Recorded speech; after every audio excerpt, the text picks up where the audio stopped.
সুন্দরাম নামের এই টিচারকে ইংলিশ পড়ানোর জন্য একটা অদ্ভুত গ্রামে পাঠানো হয়, কিন্তু সেই গ্রামে তার জন্য ওয়েট করছিল এক অবিশ্বাস্য পরিস্থিতি। গ্রামের প্রতিটা মহিলা তাকে নিজের স্বামী বলে দাবি করতে শুরু করে। এই অদ্ভুত ঘটনার মধ্যে সুন্দরাম কিভাবে নিজেকে বাঁচাবে, এই রহস্যর আড়ালে কি লুকিয়ে আছে, এই গ্রামের মানুষের আসল উদ্দেশ্যই বা কি, পুরো রহস্য জানতে ভিডিওটি দেখতে থাকুন। আজকে সুন্দরাম একটা গ্রামের দিকে যাচ্ছে। আসলে এই গ্রামে তার পোস্টিং হয়েছে, কিন্তু সমস্যা হলো সে ঠিক মতো কিছু চিনতে পারছিল না। এই জন্য সে আর কোনো উপায় না পেয়ে গুগল ম্যাপে সাহায্য নেয়। একটু সামনে এগিয়ে সে একটা গাছের সাথে একটা পোস্ট বক্স দেখতে পায়। এটা দেখতে পেয়ে সে কিছুটা হলেও মনের দিক থেকে একটু স্বস্তি পায়। তো এতক্ষণ সে গুগল ম্যাপ দেখে সামনের দিকে এগিয়ে যাচ্ছিল, কিন্তু হাঁটতে হাঁটতে সে দেখে ওই রাস্তাটা শেষ হয়ে গিয়েছে আর রাস্তা শেষে একটা নদী।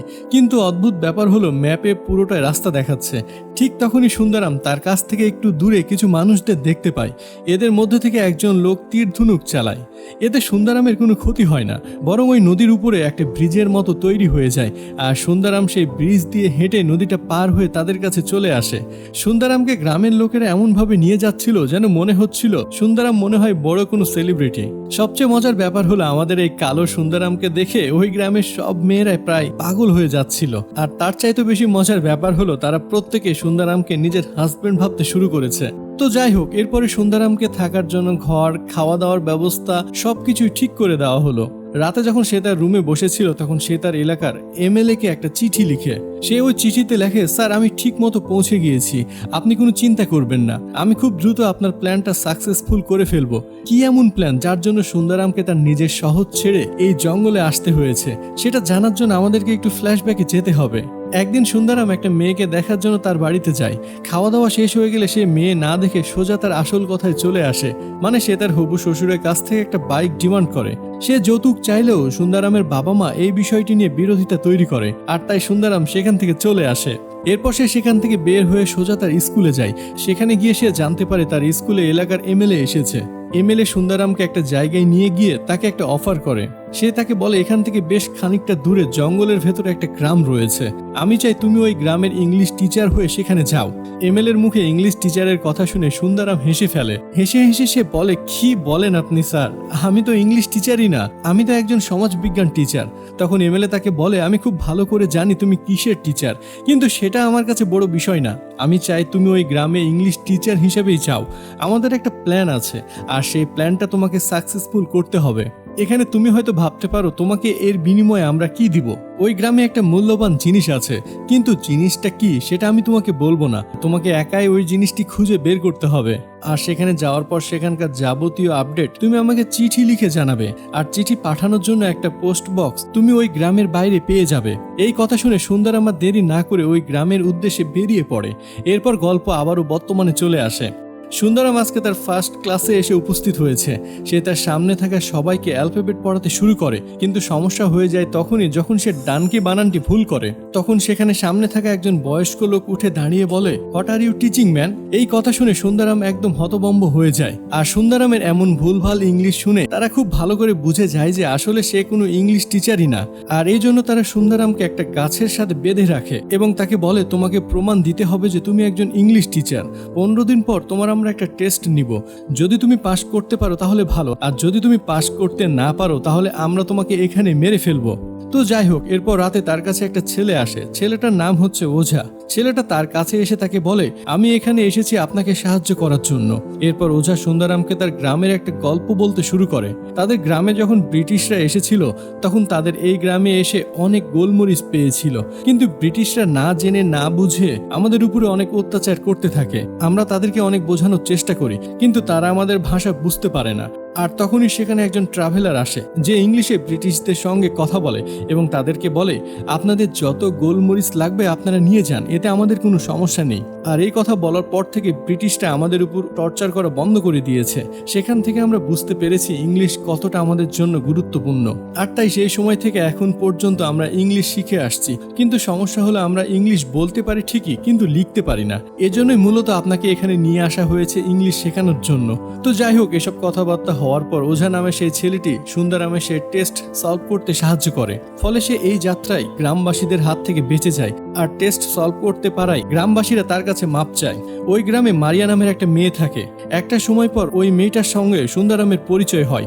পরিচয়ের এক পর্যায়ে সুন্দরাম মেয়েটার কাছে এই গ্রামের সবচাইতে মূল্যবান জিনিস সম্পর্কে জানতে চায়। মেয়েটা তাকে গ্রামের সবচাইতে মূল্যবান জিনিসটা দেখাবে বলে প্রমিস করে আর তারপর সে জিনিসটা দেখানোর জন্য তাকে একটা পাহাড়ের চূড়ায় নিয়ে যায়। মারিয়া তাকে পাহাড়ের সৌন্দর্য দেখিয়ে বলে এটাই হলো আমাদের সবচাইতে গ্রামের মূল্যবান জিনিস। সুন্দরাম রাগ করে সেখান থেকে চলে আসে। এরপর সে ওঝা নামে সেই ছেলেটার কাছে গিয়ে এই ব্যাপারে জিজ্ঞেস করে। তখন ছেলেটা তাকে বলে আমাদের এই গ্রামের সবচাইতে মূল্যবান জিনিস হলো আমাদের দেবী মাতা, আর এটা আমাদের মন্দিরে আছে।